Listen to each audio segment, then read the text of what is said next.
Hello, welcome to Wilco Whites. I'm Sean. Here we go. Middlesbrough review. Back to the top of the league. Just what we needed. Fight. Passion. Determination. That's what I want to see from my Leeds United team. From a Leeds United team. It's what we're about. And we haven't seen it. We saw a little bit of it against Luton. This game shows we have got fight. Questions have been asked. Results have not been good enough.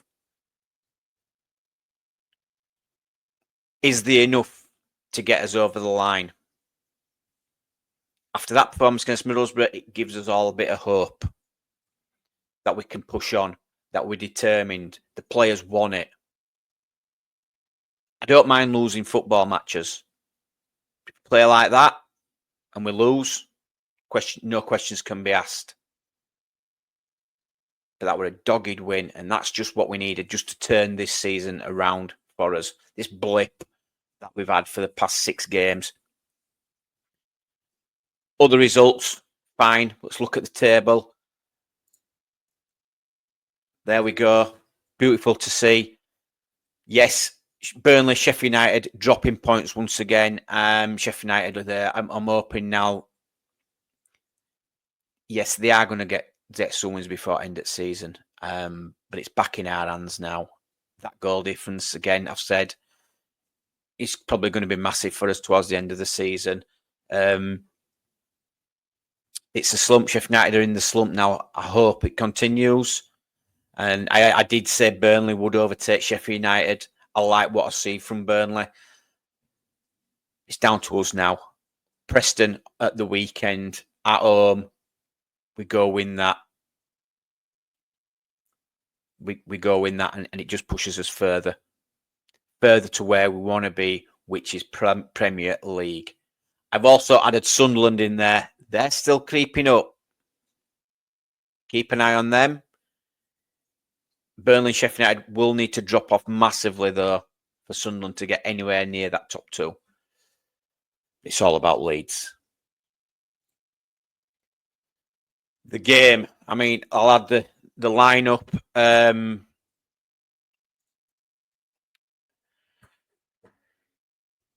Yeah, Ampadu Rodon, obviously strike out is a miss, but is it a blessing in disguise? I mean, Rodon, Ampadu, they are as best central defensive partnership. It's just a shame we haven't got two Ampadu's, because we miss Ampadu in that midfield. Rothwell out's massive as well, so any issue with Tanaka or Gruev, we're going to have problems. Darlow, I think, he's brought a bit more confidence to the defence. Rodon and Ampadu look a lot more comfortable giving him the ball than they did with Melier. I thought Darlow's, again, looked assured, strong, confident, vocal, commanding. He had 70% kicking accuracy, passing accuracy. It's a bit of a myth. He can pass. I liked his long passing. It wasn't always accurate, but he just gets some distance on them long balls, doesn't he? It's his handling. He's so assured. He's not gonna. It never looks like he's gonna make a mistake. You know, touching wood. But why have we not seen this guy earlier in the season? I still believe if we'd have had Darlow in goal for this season, we'd be there or thereabouts promoted, if not already. Big believer in that. Firpo, I thought the back line were a bit shaky against a good Middlesbrough side. They had a lot of players out, but you look at that side, Finazaz, Conway, Iheanacho, Bergzorg, even Johnny Howson, 36-year-old, bossing it at the back. They've got some good players, and they had a good team. They really put us under it. You know, this game could have been a 3-3 draw. With the chances that obviously we had, but they had. And we'll look at the stats a bit later on. But Tanaka, Gruev in that midfield. I mean, Tanaka, he was in tears at the end of that game. Physically and emotionally broken is Tanaka. He's not used to it. He's been having fun in the whatever second tier of the Bundesliga, and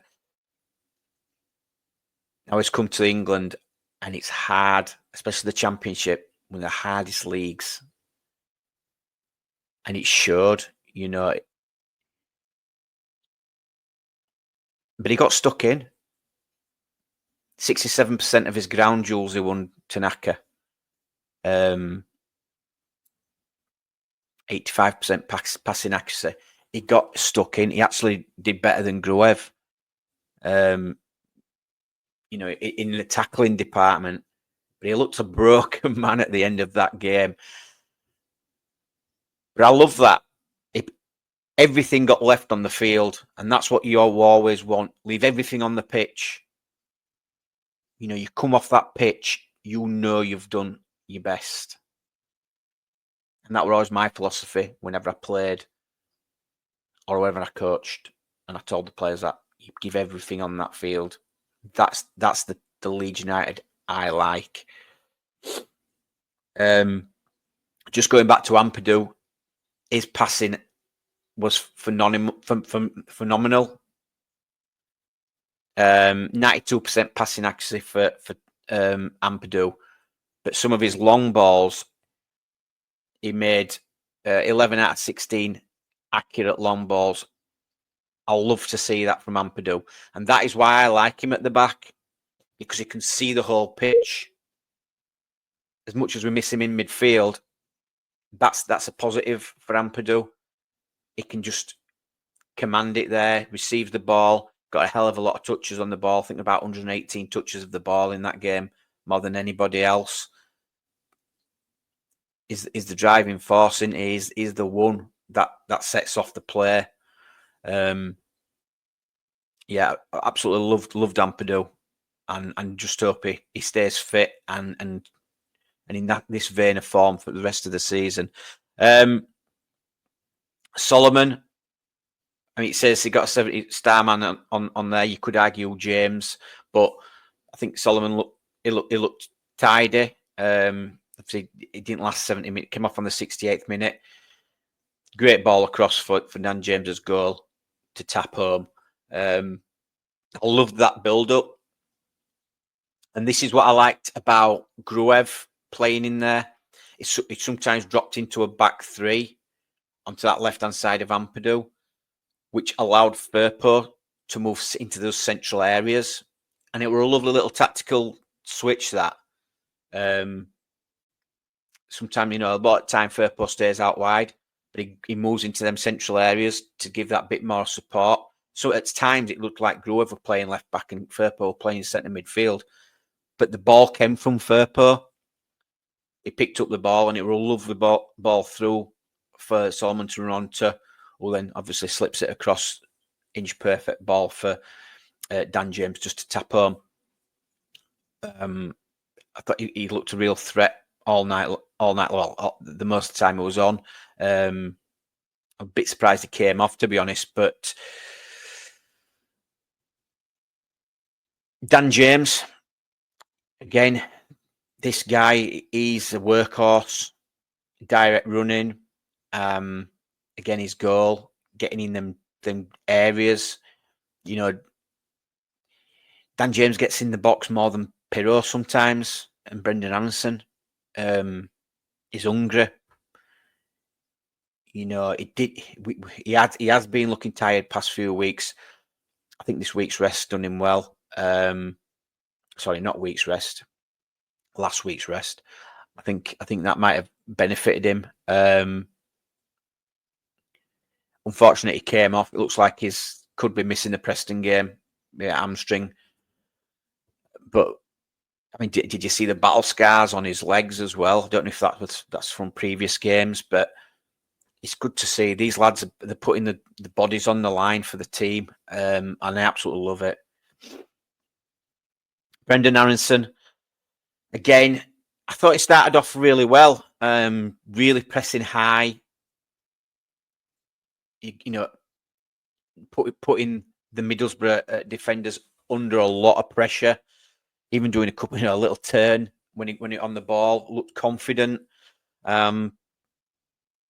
What's disappointing is he played nearly 90 minutes, 60% passing accuracy, only 27 touches, and only 3 in the opposition box, which for a number 10, I want to be seeing that number 10 getting up there a bit more. Okay, it was down to the game as well. Middlesbrough really did come at us. Defensively, though, he made 6 recoveries, but his duels, he lost 10 out of the 13 duels, ground duels and aerial duels. 10 out of 13 duels. That's Brendan Aronson all over, isn't it? Hero, I thought he were off it. It's been disappointing. He needs to get back on. I think he just needs a goal. I think it'll come against Preston. I think Pirro, we'll see Pirro get on team sheet. Now he's got Bamford knocking at the door now, and we will talk about Bamford. It's a bit of more competition for Pirro, and sometimes that's all that's needed to elevate your game. Again, 1 shot on target, 27 touches, similar to Brendan Aronson. Only 4 in the opposition box, although he did win 67% of his ground duels. But again, he does like to drop deep, does Pirro, and I do like his link-up play. But he needs to be getting in that box a lot more, and he needs to be on that ball a lot more in the box to get his goals, which is something that's not happening at the minute. Tactically, there we go. And that says it all about the game, really. I mean, with 53% possession to Middlesbrough, they had a massive 17 total shots to our 5, and you can see the momentum graph, especially that last 15 of the game. They were really penned us in, and we had to, really battle, block, shots, tackles flying in. Really had to dig in to win this game, which were great to see. The shots there we can see, 9 shots on target for Middlesbrough. 9 shots off target for Middlesbrough, only 2 shots on target. They were very wasteful in front of goal. I mean, we actually managed 3 shots on target, scoring 1 goal. We will talk about the goals that were disallowed. But look, they had 9 shots inside our box, 8 shots out from outside the box. Again, some were 6 block shots, but they really did pepper us. They really did. Passing, they amassed 556 passes to our 496. Both teams with a lot of possession. Although if you look at touches in our own half and the opposition half, we had a lot of touches in our own half. Where Middlesbrough, again, when the pen is back, massed 244 passes in our half compared to our 157. You could see it. You could see it with your own eye how the game were going. Again, they did really pen us in. Defensively, we won 69% of his tackles, 32 clearances, 6 blocks, 2 saves by Darlow. I think one of the saves were a big save, one of his chest from Bergzog in that second half. I thought that were really, he just stood up strong, and it hit him, didn't it? Hit him in the chest. Aerial duels, Middlesbrough won more of the aerial duels with 58%.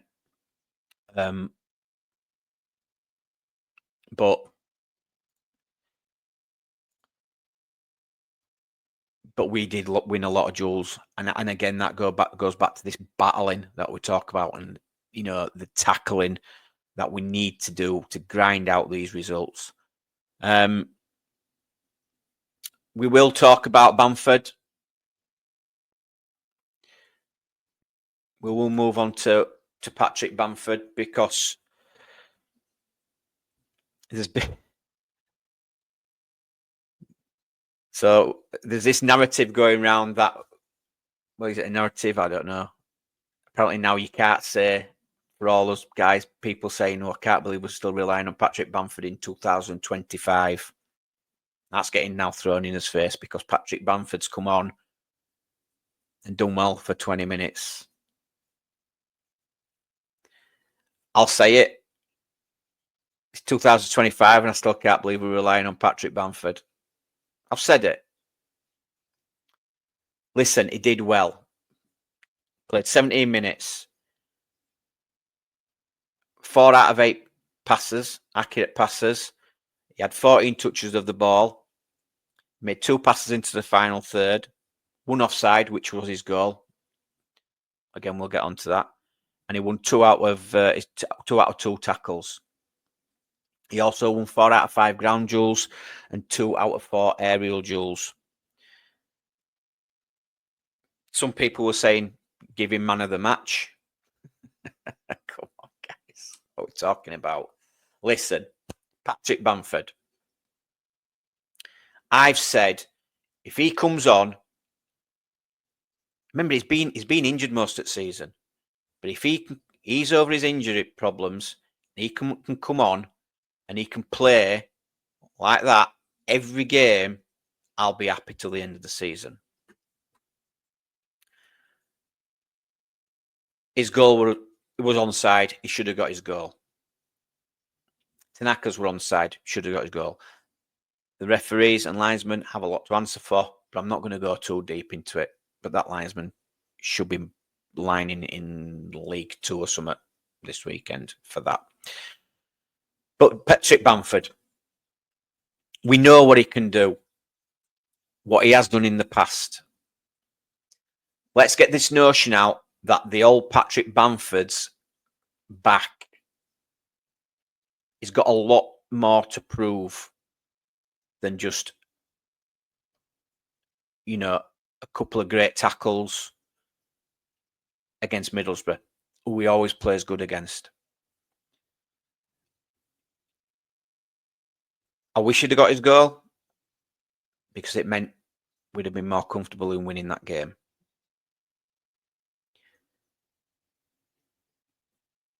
Can he do it at Ellen Road under the pressure of the Leeds United fans? We'll see it on Saturday when he comes on. I always think, and I always have said it, Patrick Bamford's always played better away from home, because it is the pressure of Ellen Road and the fans. We're not going to have the same Patrick Bamford than the season he scored all them goals in the Premier League. I don't think his body can handle it. He's 31-year-old. He's had a lot of injury issues. Let's not start thinking he's like the second coming, because he's not going to be. If he has a good last 5-6 games, fine. But he still can't be here next season. Or if he is here, it's on the bench. He's not going to be his main striker. Can't be. It can't be. The one thing about Patrick Bamford is he works hard. He's good off the shoulder. He gives a different option. Dark arts. He's experienced. I love all that about Patrick Bamford. He's so good at it. When your back's against the wall, that's the play you sort of need. Brendan Anderson, telling Brendan Anderson, take your time when you're going off. Slow the game, slow it down. No rush. Yeah, throwing the ball away to waste some more time. Going down, getting them fouls high up the pitch. That's what I like about Patrick Bamford. I'll still always say with Patrick Bamford, he still needs 4 or 5 chances to score a goal. That's his downside. Let's not please get carried away with Patrick Bamford. All right. I like the guy. I like what he's done for the team over the years. He's been non-existent for 2 or 3 seasons now. He's got too many injury issues. He owes us massively, right? He owes us massively with the problems he's had with injury isn't his fault. I know, but it's not just that. It's penalties missed, chances missed, performances have not been great. So I'm not going to get carried away from a 20-minute cameo where he's done well. He isn't fit enough to play 90 minutes, so we're not going to see him starting matches. Maybe the last couple of games of the season, if Piro's not at it and he's built up his match fitness, he ain't starting against Preston. He can't do it. He's not fit enough.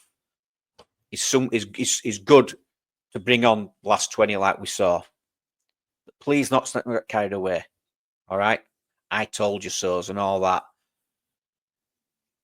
Let's think of, the times where we have actually criticised him for the mistakes he's made. But I do hope we've got at least 50% or 60% fit Bamford to get us over the line. All right? Now we'll move on. Schmidt. I thought Schmidt were good when he came on. I like what I saw. He came on that right wing. Again, he can play all over the place, can't he? But he seems to be the flavour of the month at the minute. Does Schmidt, and deserved. I do like him. I like him on the ball. He's got a lot of potential, and hopefully we'll see a lot more of him going forward. Daniel Farke got it right against Middlesbrough.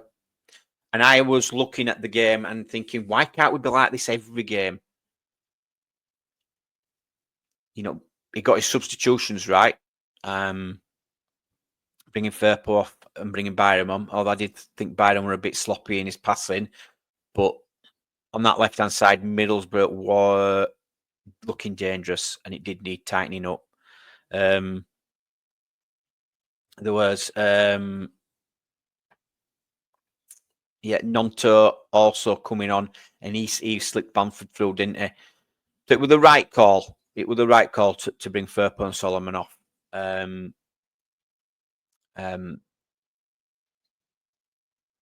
But again, no larger.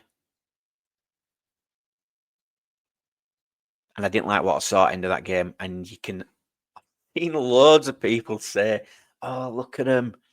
It's all both together, him and Farke." Did you see his face when he was getting pushed towards the fans? He didn't want to. And then his face when he turned away to walk away from Daniel Farke. There is something there. That just seemed to me like a bit of propaganda for the club. Look, we're all together. Large's face said it all. And to me, Daniel Farke shouldn't have pushed him like he did towards the fans. Patting him on the head and all that. Everything's all right. Probably is.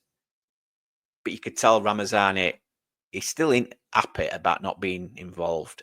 And rightly so. Rightly so. But I didn't like that. So anybody thinking he were, oh, look at them both. That picture was just to clip it. It didn't tell the full story of that moment. Right?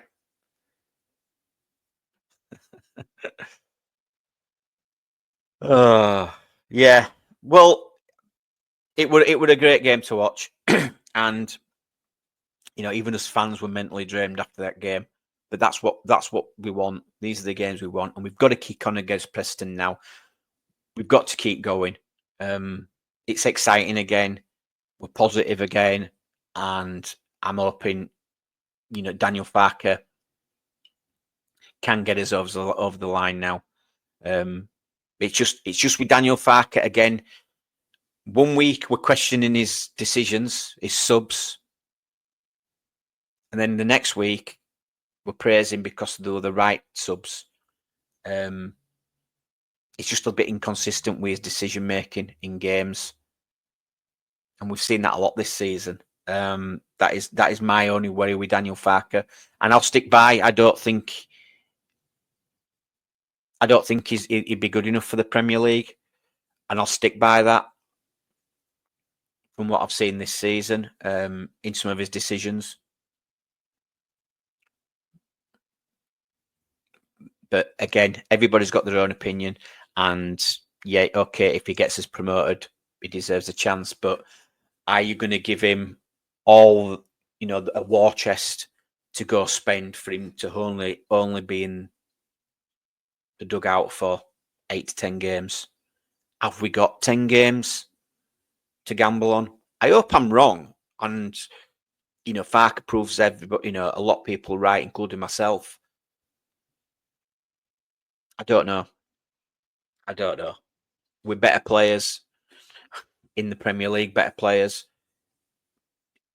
it might work out. But I'm going to hold off. I'm going to hold off until we're actually guaranteed we're getting promoted. And that's down to the 49ers, I guess. It's not what us fans think, is it? It's what the owners think and the plans behind the scenes. That's it now for me. I obviously with tonight we're late night Leeds with Matty and Adam. I imagine not being Leeds. Sorry if I've rambled on a little bit. Please like and subscribe. It would mean a lot to me and the channel. So I will speak to you soon. Cheers.